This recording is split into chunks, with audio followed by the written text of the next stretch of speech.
special effects, which are the kind of things which drive my kind of movies, are also very expensive, particularly if you want to do it right. So the first problem is, even if you do want to make a movie which is completely your statement, which is intimately your statement, you've still got to spend a whole bunch of money to do it properly. I mean, you can always do it on 8mm, with some mortician's wax, but you really want to do it properly. That's the first thing. The second thing is you then got to get it distributed. See, the whole point for me about making this kind of material is you shouldn't be preaching to the converted. My whole point is that I want to be able to get into the heads of people who think that they're straight. Okay? Okay, I want to get to the people who are sitting in Omaha or Idaho, and they are thinking, there is no weird bone in my body. And what I want to say to them is, there's a weird bone in everybody's body, and it's probably your most important bone, fuckhead.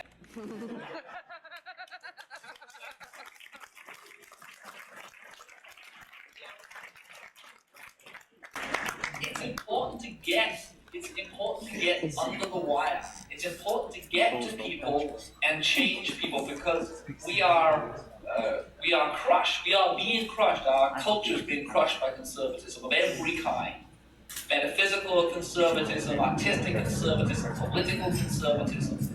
And it's no use by simply saying, okay, I'm going to make a movie which will be loved by the 2 million people who love the Hellraiser movies. I want to get to people who don't even know that they like this kind of stuff, as well as to the 2 million people who like the Hellraiser movies, because I want to change people.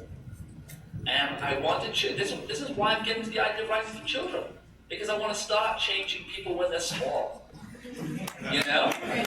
I mean, it's really important.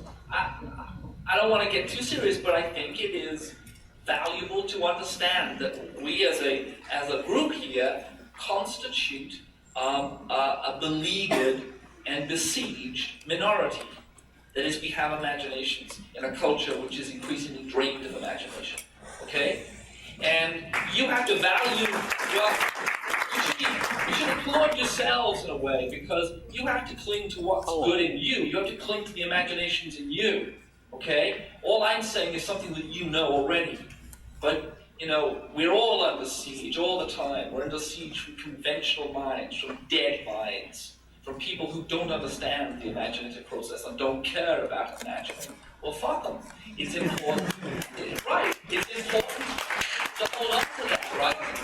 And in our passion for the weird, and in our passion for the strange and the outlandish and the imaginative, let us not lose sight of the possibility of changing somebody else's mind. Okay?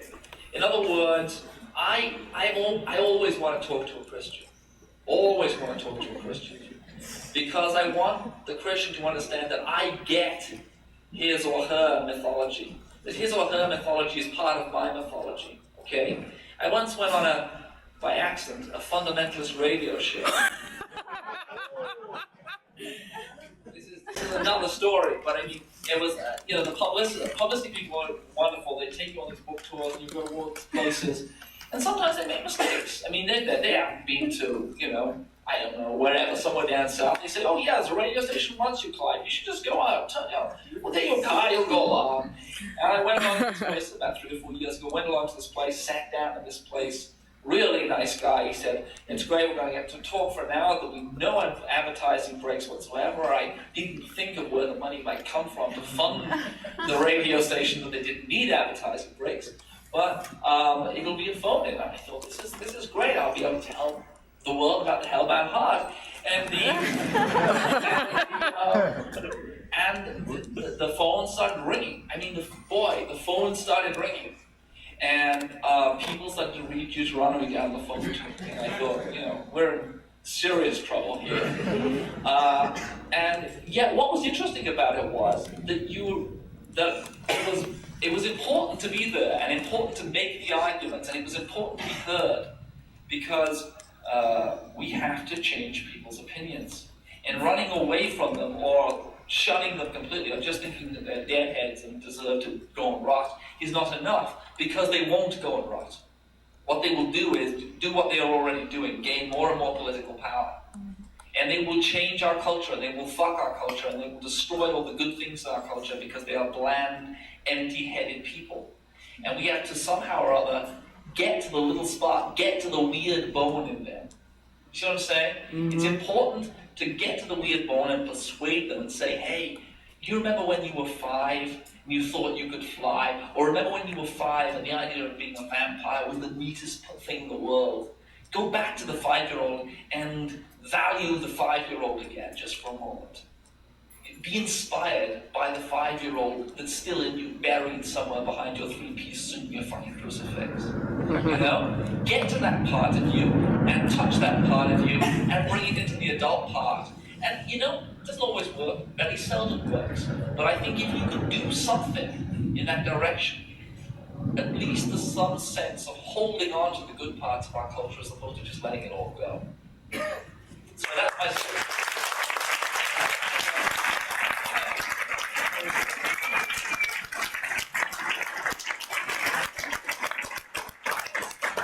I'm off my soapbox now. I want to talk about anything more. I would like to bring... Oh, yes, one more question. Yeah. I'm not writing plays here, no, though we have been talking about doing productions of the plays, and hopefully one of these days soon we will. Michael Brown is going to print Frankenstein in Love, which is a romance in the new Pandemonium, so hopefully eventually we'll get some productions of those things. Yes, sir, I saw you. I had all my good ideas I had before I was 5. I'm kidding. Yes, you know, the answer is yes. The answer is, I had a dad who, is that your dad sitting beside you? Okay, well, I'm going to get up dads for a moment, okay? So, I had a dad, he's here, so he's cool. I had a dad who wouldn't be seen dead at one of these things, you know? Well, you can't be seen dead at one of them. But if I dragged him along. My dad has a fear of the weird. Has a real fear of the weird. He's intimidated by the weird. And so when I was a little kid, and all I would draw would be like, you know, monstrous bugs eating heads off people, or, you know, all the neat stuff that you know is really going on out there if we could just get fast enough around that corner to see it, you know. They've always cleared up just as you get around the corner, and they're kind of just brushing the heads away as the gushers.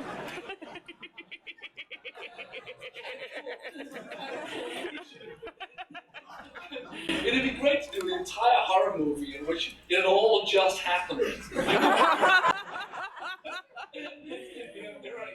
And the ambulance would just be driving around. Go for it.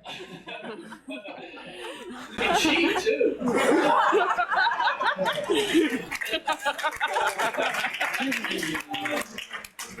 But I always, when I was a kid, I would always imagine this stuff going on. And the first, and this is completely true, when I was a kid, I was not scared of, you know, things out there in the dark, you know, outside my window, because I always imagined that I was worse than anything that was out there.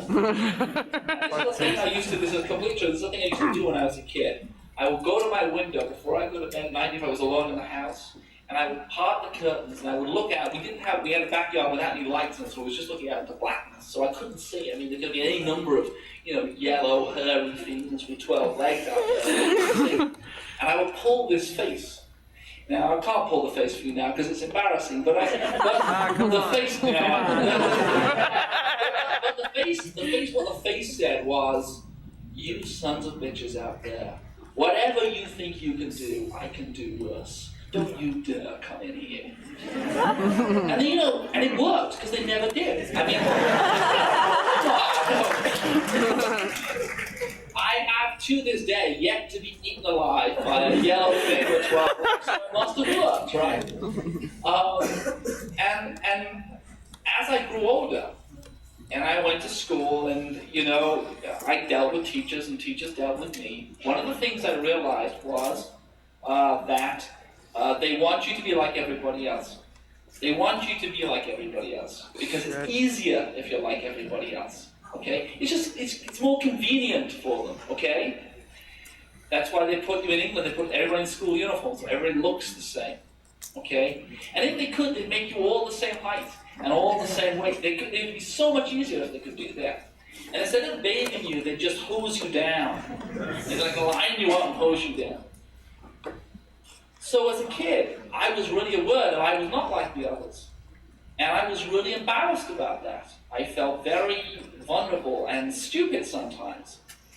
And then I realized when I started to go to scout camp that I could do something nobody else could do. I could scare people. And it was really cool. Because I would go to scout camp and I would be terrible at everything else. The tents that I would put up would fall down, and the fires that I would light would go out. And when I was hiking, I would get bitten by wasps and bees and shit, and I would hate it. But at 11 o'clock at night, when the fires were, burning down and it was really getting dark, you could always guarantee the Barker would say something horrible. And it would be like something that nobody had ever heard before. I mean, just when they thought they'd been grossed out, I'd come up with something grosser. And I've been doing that for the last 30 years. It's really, nothing's changed. And so, I guess, I don't know what you're up to, but if this is the stuff that's going through your head, it's got to be, because here you are. Then I can just say, hold on to it, because it's even more useful when you're 30 than it is when you're 10. I can tell you that, because when you go into a meeting with a lawyer or an agent or, I don't know, anybody, your boss, and he's being a son of a bitch, it's wonderful just to imagine a big yellow thing with 12 legs climbing up his back, eating off his fucking head.